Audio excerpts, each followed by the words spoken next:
Si Cardinal Tagle ang nagdid ng Yes. isa do sa isa do sa cycle nung pag-recite ng Holy Rosary diyan sa Vatican. Naghahalin-hinan sila eh. Yeah. So turn niya yata kahapon, ano. So yan po.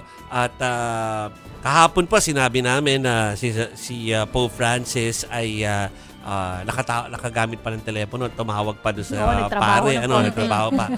Pero ngayon sinasabi na restful evening, meaning wala masyadong medical na pangyayari na pwede ikagulantang. Ay maganda naman kung uneventful na muna. Uneventful, nakatulog ng mahimbing, ang sabi, Hindi na raw hirap huminga eh.